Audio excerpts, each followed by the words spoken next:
Salut à tous, nouvelle vidéo Outlook comme chaque semaine, j'espère que vous allez bien et que vous avez passé une très bonne semaine de trading. Donc on est sur Twitch, on est en live, il y a le chat qui vous passe le bonsoir, donc n'hésitez pas à nous rejoindre sur le live parce que je vois encore des personnes qui me demandent est-ce que tu peux analyser ça, est-ce que tu peux analyser ça. Ça on peut le faire pendant le live, d'accord? L'avantage c'est que on prend du temps, je prends le temps de discuter avec la communauté et partager avec eux. Et s'ils veulent que je vois quelque chose, je regarde quelque chose, je prends le temps de le faire. Donc, c'est fait pour ça. D'accord? Les live Twitch, c'est fait pour ça. YouTube, c'est fait pour analyser les cryptos qu'on a dans la liste. Et des fois, on change si la structure, elle est dégueulasse. Ok? Donc, n'hésitez pas à nous rejoindre. Vous avez le lien dans la description. Et je vous mets le petit warning, comme toujours. Et let's go.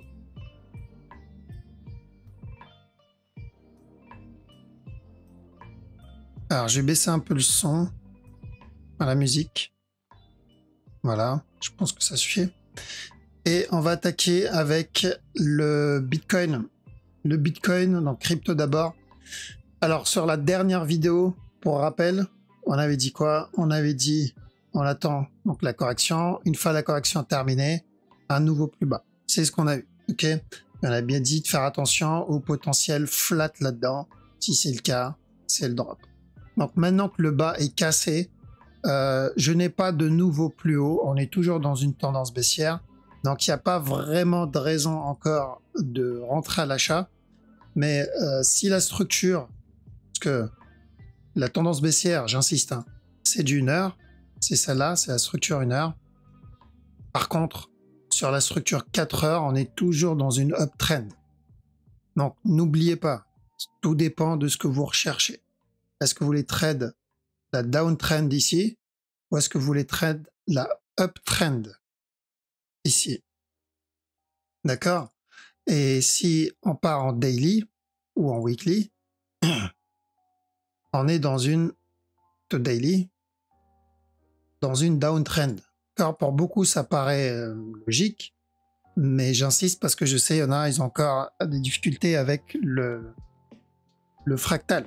Ok, donc là, on est dans une downtrend en daily. En 4 heures, on est dans une uptrend.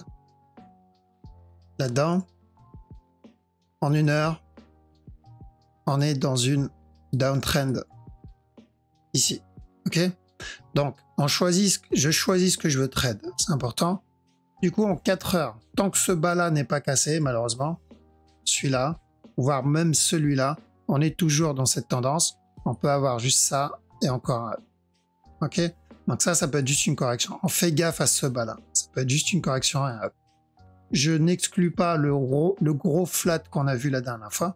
C'est pour cette raison, je ne me prends pas la tête avec ce qu'il fait en interne. Je garde juste ça en tête quand on est sur une uptrend en 4 heures. Donc je peux pas faire le malin.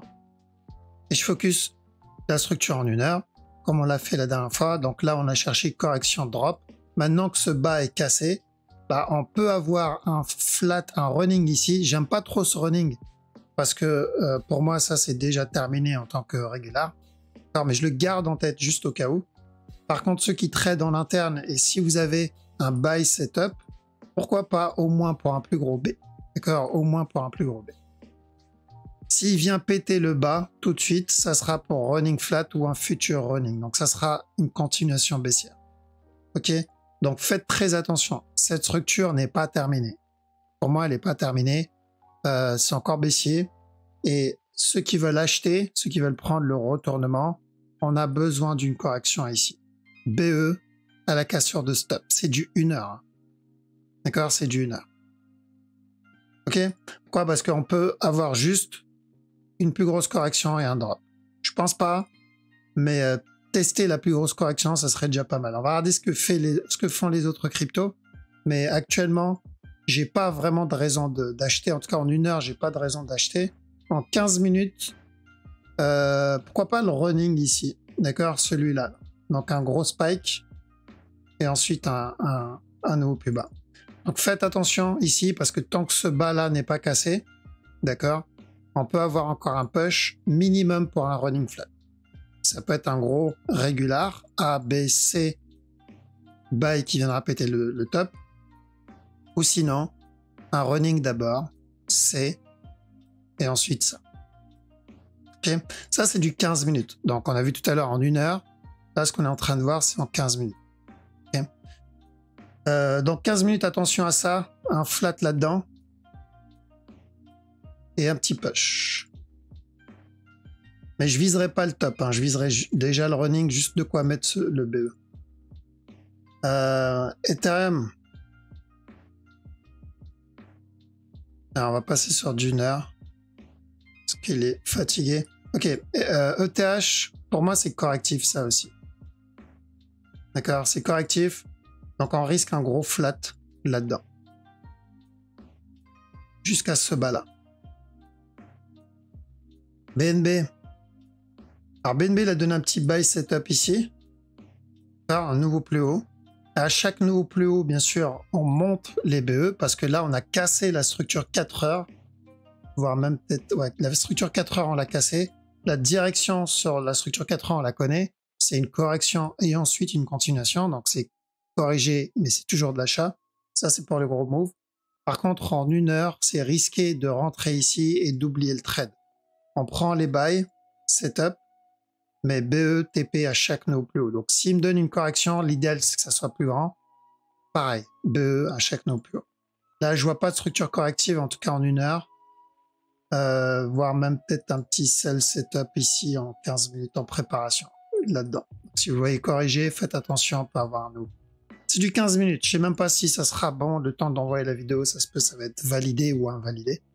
Mais voilà, je vois pas d'achat ici. Je vois si juste il n'y a pas un piège quelque part. Peut-être à la limite ce running. Celui-là. Mais il y a aussi celui-là. Donc ouais, faudra voir s'il donne un buy setup ou pas. Tel quel, c'est plutôt de la vente. D'accord? Tel quel, pour le moment, c'est encore baissier. C'est du 15 minutes, hein, je répète, parce qu'il y en a, ils vont y aller all-in. Sur le gros move, on est dans une tendance haussière. Gros move, on est dans une tendance haussière. Toujours dans cette tendance haussière. Et 4 heures daily, c'est toujours haussier. D'accord? Sauf que ce mouvement-là, il va falloir qu'il corrige à un moment ou à un autre. En espérant qu'il ne nous donne pas quelque chose comme ça. Et je privilégie le up sur BNB. Dans tous les cas, sur le moyen ou long terme, je privilégie le up. Parce que mon objectif, c'est ce top-là. D'accord? Et on l'avait dit, la structure la plus propre pour moi, c'était depuis le départ à BNB. À partir du moment où il a cassé le bas, c'était BNB pour un régular. DOT le sait aussi. Je crois qu'on l'avait vu aussi. On avait dit B. Et encore un drop. C'est ce qu'on cherche sur le DOT. EGLD a cassé le top. Donc on peut avoir un running. D'accord, encore un push. Et l'objectif final de GLD, c'est de retester ce top. Donc ou me donne une plus grosse correction avant le up. Ou sinon il vient le péter tout de suite. Si c'est notre fameux contracting flat dégueulasse. D'accord, donc l'objectif final, c'est ce top-là. Gaffe juste au running en petit time frame, hein, parce que ce move, il y a peu de chances que ce soit une correction terminée. Pulse. Toujours baissier sur le gros move. D'accord. Au moins revenir retester la trend, la tendance, la ligne de tendance. Maintenant, ici, il est en train de range là-dedans. Donc, je verrai plutôt un drop et ensuite une continuation. Donc, revenir tester le top au moins une dernière fois. Seul le mouvement est correctif. D'accord. Ce qui s'est passé n'a pas trop influencé la structure. Tant mieux, hein, j'ai envie de dire. Maintenant, attention, regular flat ici. Taux de la vente. Encore revenir tester ce bas. Et VET, c'est un petit buy setup qui fait là-dedans. Pour encore un dernier push. Donc, tant que ce bas n'est pas cassé, pourquoi pas continuer à chercher des buy setups. S'il vient péter le bas ici, on attend juste une correction et ensuite de la vente. Donc, c'est du 1 heure. Ce qui veut dire que Sol, il joue un regular flat pour de la vente. VET, là, il est en train de range ici. Pareil, je risque, même s'il fait ça, je risque encore un drop. En 1 heure. Hein. EGLD, j'ai pas de sell setup, peut-être en 15 minutes ici. Là-dedans, là. Tant que ce top-là n'est pas cassé, peut-être un petit sell jusqu'à ce bas-là. Mais c'est du 15 minutes, donc c'est pas pareil. DOT, de la vente aussi, parce que le mouvement est correctif. D'accord? Sauf s'il explose, il y a un truc, il explose, il casse le top. Mais tant qu'il reste comme ça, c'est plutôt baissier. Donc j'ai pas mal de structures en alt pour de la vente. Lui, non. Ethereum plutôt baissier. Pour la structure ici. 1 heure. Et lui, j'ai encore un doute parce qu'il n'a pas cassé stop. D'accord? On est toujours dans cette zone. On est toujours dans une tendance baissière. Donc, je vais focus plutôt la structure 15 minutes sur le Bitcoin. D'accord? Donc, on fait attention. Le plus intéressant ici, pour moi, c'est l'Ethereum sur le 1 heure. Ceux qui veulent trade 1 heure ETH, perso, je choisirais plutôt cette structure-là. Bitcoin, c'est plus risqué. D'accord? Pourquoi je dis c'est plus risqué? Parce qu'on peut avoir ça, en fait. C'est un gros mouvement agressif et un drop qui viendra péter le bas. D'accord? Ensuite, on se retrouve avec une fin de structure avant le retournement. Ça, j'aime pas ça. Ok. Bon. Pour la crypto, c'est bon. Donc, on passe sur le Forex. Donc, Forex, toujours de l'achat. Pareil. Cassure du top. Ça, c'est l'objectif. On attend la correction. Hop. Même s'il donne un nouveau plus bas. Hop. Donc, lui n'a pas trop bougé. Lui, c'est toujours haussier aussi. Là. On continue à chercher des buy setup. AUD-USD. AUD-USD. Alors, il y a eu le petit sell là-dedans. Donc, ça, c'est ce qu'on voulait. On avait dit, on attend une correction, drop, au moins jusqu'à ce bas. Où il valide le running, où il valide une grosse correction. Donc, ceux qui ont pris le sell, on commence à manager le trade. Parce que si c'est un flat, pardon, on aura encore un autre push. Si on le voit corriger, c'est le drop. Donc là, ça va être la phase stand-by un peu parce qu'on a c'est du 50-50 ici. 4 CHF, plutôt haussier. Pareil, tant que ce bas-là n'est pas cassé, je garde en tête le flat CHF JPY. Idem, donc on avait vu d'ailleurs un petit running ici qui était pas trop mal, chiant comme départ, mais bon, il l'a validé quand même. Donc buy, toujours. Donc on met les BE, hein, pour ceux qui sont déjà dedans, on met les BE. Lui, attention au potentiel running ici, donc tant que ce bas-là n'est pas cassé, on peut avoir ça et encore au moins dernier push. D'accord? On se rapproche d'une fin de structure 1 heure, donc soyez très vigilant sur le DAX. Je dis bien 1 heure. Hein. D'accord? Donc ça peut être juste la correction avant le up. Mais tel quel, on est sur cette tendance haussière, il n'y a pas vraiment de raison de rentrer à la vente sur du achat. Surtout qu'il y a un potentiel running là-dedans. Ça, on le verra d'ici mercredi, on va le voir. Ok, DXY, toujours le buy. D'accord, au minimum pour un B. Et au mieux, casser le top. Donc plutôt haussier. Euroad, de la vente. Donc j'attends ça. Et ensuite, encore de la vente. EuroJPY. Alors, je reste encore à l'écart de EuroJPY. Il a donné un petit running, je crois, en interne.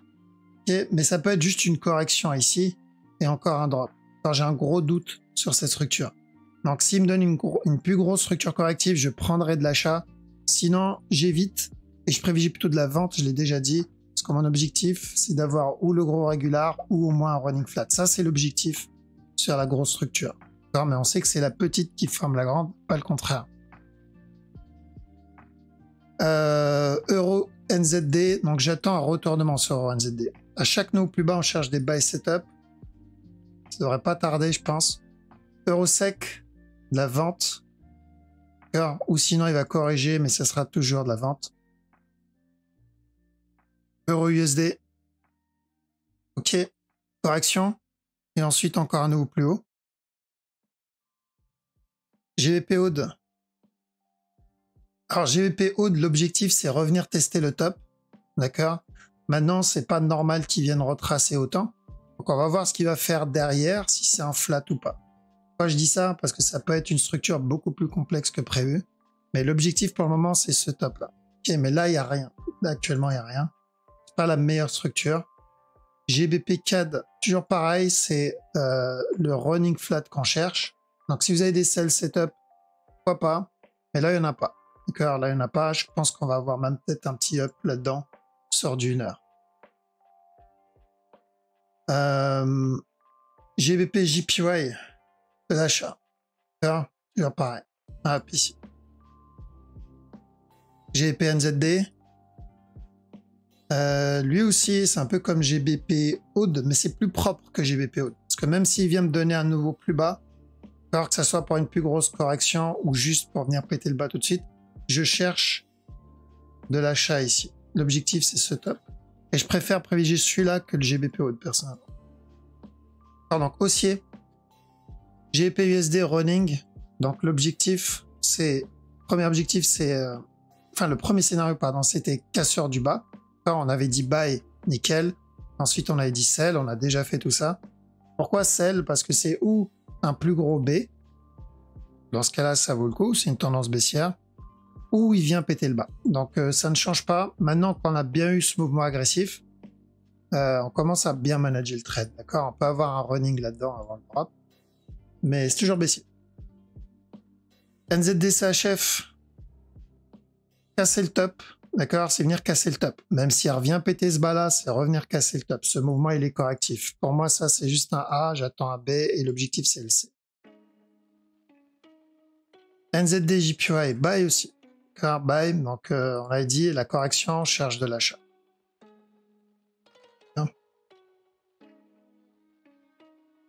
Ensuite, NZD USD. Alors, attention, ça, c'est comme AUD USD. C'est running ou un plus gros regular flat avant le up. Donc, on a déjà eu la cassure de ce bas, il me semble. Donc là, on fait attention. S'il continue à drop, corriger, l'objectif, c'est ce bas-là. USD CAD. Ok, c'est ce qu'on voulait. Donc, pour rappel, la dernière fois, on avait dit quoi? Je cherche plutôt de l'achat sur USD CAD. Et que ça n'allait pas tarder, pardon. C'est où on va avoir un dernier plus bas avant le up ou le up directement. La news d'aujourd'hui a validé le up. Donc, c'est toujours pareil. Buy. Et ensuite, la vente. T'as bien joué pour USD4, c'était pas mal. Alors, lui, je reste à l'écart encore de celui-là.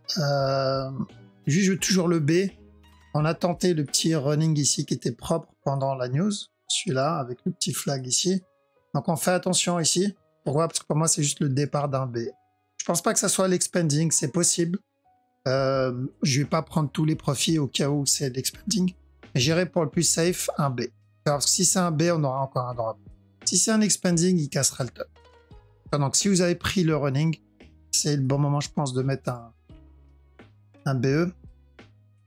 US Oil. Alors, US Oil, elle a cassé le bas. Donc, je continuerai à chercher si j'ai des buy setup au moins pour un running flat.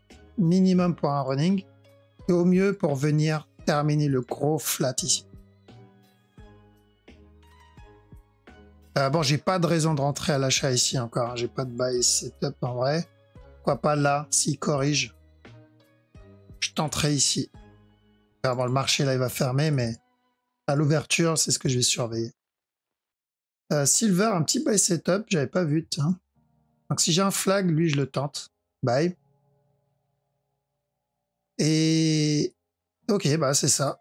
On va chercher plutôt de l'achat sur le silver, sur ce move, au moins pour un dernier plus haut. D'accord? S'il continue à spike ou il corrige, il l'invalide, mais tel quel, il est plutôt propre. Et le gold, de l'achat aussi, mais lui pour un running. D'accord? Donc ouais, silver et gold, c'est plutôt pour de l'achat. Ok. Ouais, donc je passe sur le chat, comme ça, le chat vous dira au revoir. Pendant ce temps-là, moi, je vous mets... Enfin, je vais vous poster... Normalement, je vais essayer de vous poster une vidéo si le Bitcoin, la structure change sur du 15 minutes ou sur du 1 heure, c'est-à-dire si on a une belle structure pour de l'achat ou de la vente, parce que je serais vraiment pas étonné qu'il reteste le top une dernière fois au moins. Mais encore une fois, là, je me base sur la structure 4 heures où on est encore sur cette uptrend.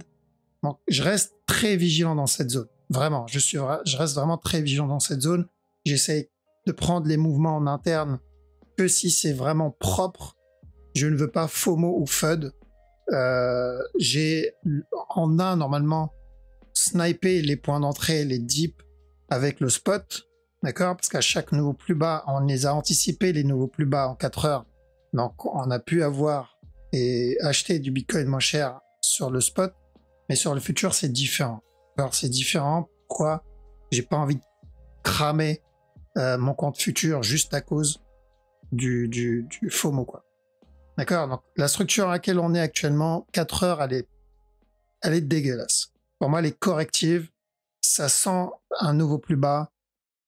Si je me base que sur ça, pour moi, c'est un nouveau plus bas. Enfin, mais ça peut changer.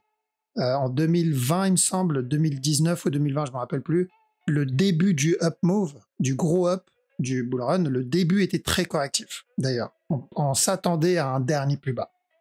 Et au final, non. Sauf que il nous a donné justement une impulsion qui a invalidé ça. Pour le moment, on n'a pas ça. On a besoin de cette impulsion qui nous invalide cette structure corrective. Et tant qu'il ne l'a pas invalidée, malheureusement, on doit la garder à l'œil. D'accord? Donc on se concentre sur les petits time frames, ça va être des petits trades, et on garde à l'œil le gros move qui est, oui, pour le moment, correctif. Ok? Voilà, donc je vous laisse ici, passez une très bonne soirée et un bon week-end. Je vous dis à la prochaine. Ciao.